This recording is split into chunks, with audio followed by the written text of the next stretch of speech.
Picture this. You've been playing as one character for several levels in Borderlands, and actually you'd like to try something new. The only option you really have is to start over from the very beginning with a brand new class. But actually, in just a couple of minutes, you can actually stay at the same level, stay in the same position, and switch class. And in this video, I'm going to show you how. So let's get switching.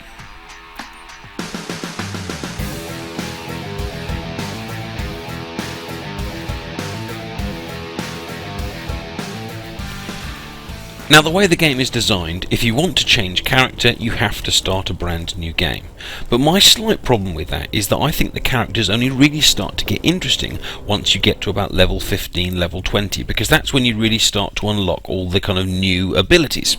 So when I've been playing through, I've tended to switch characters fairly regularly, which is my way of enjoying the game. Now, to do this, we are going to use a cheat editor, and if you class this as cheating, I understand, you don't have to have any part of it. But for me, I'm not adding any extra weapons, I'm not deliberately breaking the game in any way, I'm literally just going to switch characters. Now, on the screen right now, you can see my current assassin character, What an Ass, at level 50, and I'm doing this in a windowed mode on my computer, so you can see exactly what I'm doing, and you can see exactly what changes when I do it. Now, you need to go and download the Gibbed saved editor for Borderlands 2, and you can see the address at the top there. It's blog.gib.me, and if you go to Rick's website here, you can scroll down whatever his latest invention is, and grab his Borderlands save editor from the link here where it says download. It's a simple zip file, and inside you will find an exe file.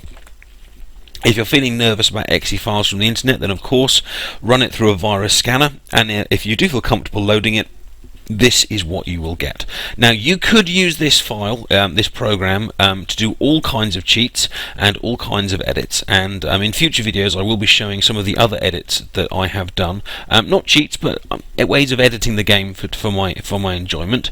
But now I'm just going to show you how to switch class. First of all, you click open, just like I did there, and we need to find our Borderlands 2 save game folder, which is in My Documents, My Games, Borderlands 2, Willow Game, and then Save Data. And here you can see, actually, before I go into Save Data, I have loads of Save Data files, folders, because every time really that I have made a major edit, I've copied the whole of my Save Data folder just in case something goes wrong, and I would recommend that you do the same. You can just hold down the control button and drag across with the mouse to create a copy. And then if you go inside the Save Data folder, you'll find another folder that's got a big long number. Click that, go inside, and you'll find this, which is your list of save games. If you sort by date modified, the top one will be the most recently played one. So in my case, that's the game I just exited out of, and you can see there, there's my character, 0, and there's the name, What an Ass. And all I need to do is click this drop-down menu here, change it to the character that I want. This is important. Make sure you change the name of the character as well, because otherwise it can cause problems with trying to load almost 2 save games at once.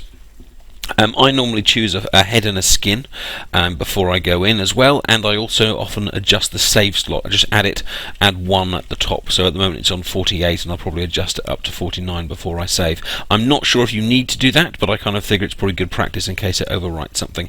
And then all you do then is you save the file. Now, if you save it as the save name that you loaded it up as, which in this case is save 30, it will overwrite the previous save game. If, however, you rename it to say 33 or whatever number you've got spare, you'll then have 2 copies of the game, and this is also a useful way of duplicating any weapons or items you've got as well. And if I now go back into the game, you can see that the character Butch has appeared at the top of my save game list, and I did all of this live. There's been no video editing here.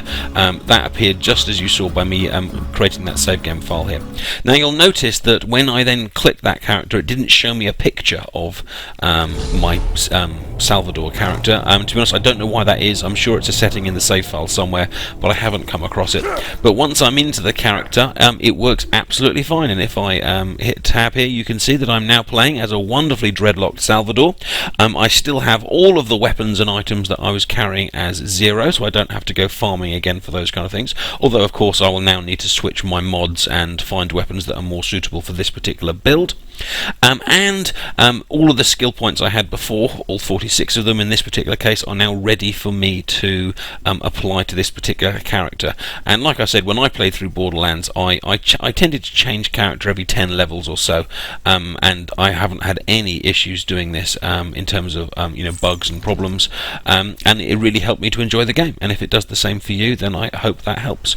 The other little thing I did using exactly the same technique as you've just seen was create like a store or an armory for each character. So say you pick up a really good mod for Gage, but you're not playing as Gage at the moment, but you also don't want to carry it around for ages and ages. I've kind of created a character for each character, if that makes sense. And every time I pick up something good for Sally, I just kind of send it through Claptrap Stash. Every time I pick up something for Axton, I send it through Claptrap Stash as well. So it just means I've got a nice storage for every character in the game, as well as being able to enjoy playing as all of the different characters with all of the wonderful abilities that they have. I hope this video was useful, and if you found it useful, please give it a like and maybe subscribe to the channel if you'd like to see more. You can also follow me on Facebook or Twitter if you want to keep up with the latest release of the videos. Take care, and I'll see you soon. Bye bye.